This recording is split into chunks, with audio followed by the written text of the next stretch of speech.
Hey guys, Dreadbean joined by Sapphire. This match is between Pinder, the red Protoss, and Deth, the blue Zerg. Now, this is Lost Temple, so what are we in store for, Seth? Yeah, super interested to cast this one simply because Deth is actually well known as a Terran player. He's one of the best Terrans in Australia, and he was playing really well throughout beta. But he's now made a race switch to Zerg, and he's up against none other than Pinder, who's just been playing really well lately, and current King of the Hill champion, and he's joined Team Archaic MSI, and he's pro gaming with them. So yeah, really excited about this. And props to Deth that in the middle of all this Zerg crying and Zerg tears on every single forum, that he's actually gone from the source of everyone's frustration, Terran, into Zerg. So he may still play in some tournaments, I believe, as Terran, just for the time being while he gets used to Zerg, but he looks fairly keen to switch to Zerg. So I am very excited to see a Terran who's come across to Zerg and what his playstyle is going to be like.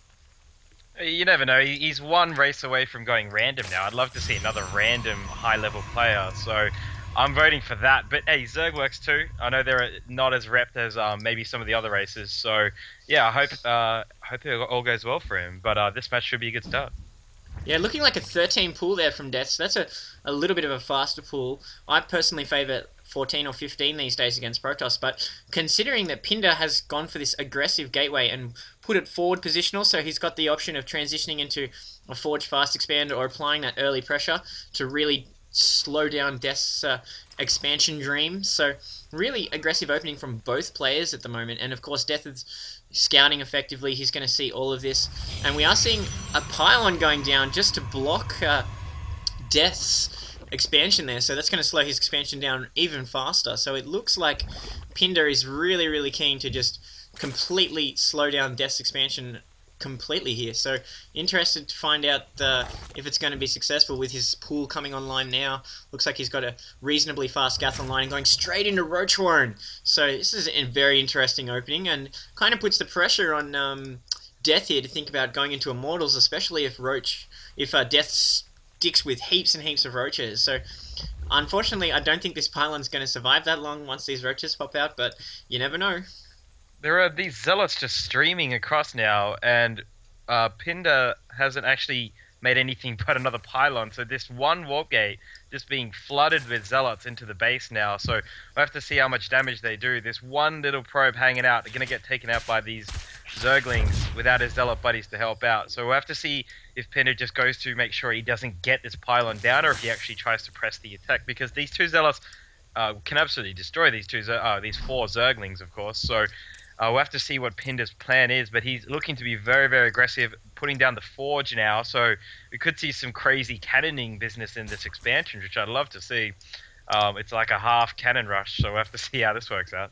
It looks like it's Pinder's just aiming for the contain here, going completely contain-wise with his zealots and blocking this ramp. The roaches are kicking in now, so Deth will be able to win back his ramp, but he still cannot expand, and he does have the minerals banked for it. So this pylon, even though it's going to go down relatively quickly, is just delaying this expansion even further. And Pinder's aggression there was only basically aimed at controlling this expansion, even slowing down and forcing those roaches to come out from Deth there. So, but looks like Deth not interested in being put completely on the defense. He's going to push out with his roaches, but he's going to run straight into this for what is a transition into a Forge Fast Expand. It looks like Pinder's saving up now. He's really going to have to take out that Zealot, but these cannons are coming online, so this is going to be really denied now, and this is super frustrating from a Zerg point of view, as these sneaky Zealots have just been hiding on the right side of the map and have caught Deth out of position. Looks like he could force a hatch cancel here, and he does. Pinder completely controlling Deth's expansion dreams here, really forcing him to one base roach, and he's really going to have to pump more roaches out and re-expand, which is just so annoying as a Zerg player. And we are seeing those Zealots finally run into Death's army, taking a few losses, but he took out the Zerglings. Nice micro there from Pinder as those two Zealots somehow survive. One going down, looking like Deth trying to go left, but these Zealots are making for the bushes. Shift rally point there is going to kick in, so they're going to get away. So good play there by Pinder, just by hiding his Zealots off to the right while Death's army was coming out for the counter push, and then he's able to sneak in and deny that expansion again. So I really feel that Pinder's in a great position here because he's just been denying that expansion and controlling the tempo of this game so well. Yeah, love that trade-off. He lost a zealot and he took down a hatchery, so he delayed that for a lot longer. Now the Nexus is even going to be done before this one hatchery, so he's in a terrible position as Death. We'll have to see what he has got coming for him, because he's got his lair tech on the way now. Meanwhile, this Overlord's still hanging out above, actually, Pinder's base, so he does know what's going on here, which really isn't a whole lot apart from really more gateways. Now they're actually coming in, so we have to see what the response is for Deth, because he actually he does know these warp gates are on the way, of course, thanks to this Overlord. So he knows what's coming. We'll have to see if he pushes out with this force of only a couple roaches. Actually, he needs a lot more units out if this is going to keep going.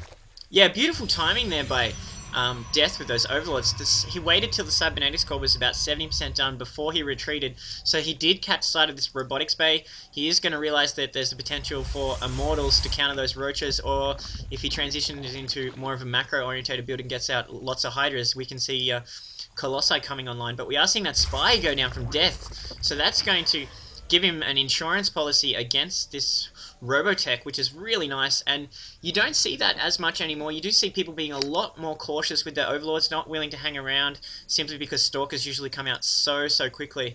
But as a consequence of how much pressure Pinder was applying here, that this warp gate technology is really delayed. He's only just transitioning into heavy ground now with 3 gateways out and throwing down a Twilight Council, so he's going to be able to possibly go immortal and heavy into ground, and we are seeing this observer coming in now for Pinder, so he's going to pick up all of this, and he's going to see the crucial spire, which is most likely going to prevent him thinking about going mass Colossi at this point. But looks like a decent recovery by Deth here. He has got his expansion well flooded here, and just looking at the resource count, the harvests are pretty even and the income is pretty even, so despite being delayed by Pinder's constant harassment, he is fairly even in economy, and he can even think about drawing ahead now while Pinder just scouts around with his observer trying to make sure there's no sneaky expansions that Deth's hidden anywhere. Yeah, nothing coming out of that robotics facility just yet. I would have assumed you would have seen immortals or something to counter the heavy count of these roaches, but as it is now, he's just teching up. He's got Blink researching, just a lot of upgrades and lots of cannons going down. He's really worried about these Mutalisks, which are now spawning, but this robotics bay not doing anything just now, so I'd love to see something come out of that, even see maybe well, I don't know, just anything really. It's just sitting there, so we have to see if Pinder really, because he's really kind of let Deth back into this game by really not pressing anything or even taking up real quick, so we'll have to see his answer to it. Yeah, it looks like we are going to see a Muta harass here. 9 Mutalisks on the field, bunch more being produced, and it has, I believe, cautioned, because he was able to scout really effectively with that observer. I think it has cautioned Pinder from transferring into Colossi, so now he's just going heavy ground. These cannons are very nice position, denying this Mutalisk harass from really doing anything, and by going Mutalisk, it does give him the ability to counter that Robotech, but I feel that it's such a heavy investment, you really need to do a lot of damage. He does take a pylon here, but this nice composition of Stalkers and Sentries is really denying it, as well as the cannon positioning. And really, he's only invested like about 600 minerals defending his bases with those cannons, and we are seeing more gateways going up for Pinder, so pretty solid play. And an Archon coming online from that Templar Archives. No Psystorm, so it looks like he may be committing to these Archons. Be curious to find out whether he's going to get those Templar Archives upgraded, or he's just going to stick with those Archons, as we see Deth taking his gold expansion, looking to take a bit of a macro lead. But we are seeing +2 weapons being researched here from Pinder. We may see a timing attack once those +2 finish, especially if he gets enough Archons out and goes sort of heavy Archon Zealot, which will burn his gas, and then his minerals will just be invested in Zealots. So could see a big heavy push coming from Pinder very shortly. These Mutalisks, sneaking around, getting some of these pylons where there's no cannons, so a bit of a misplacement there. This robotics facility going to get sniped before these Archons can get in the way. That's a terrible loss for Pinder. He wasn't really using much out of it, but you still don't like losing key structures like that. So he really needs, if he's going to cannon this up,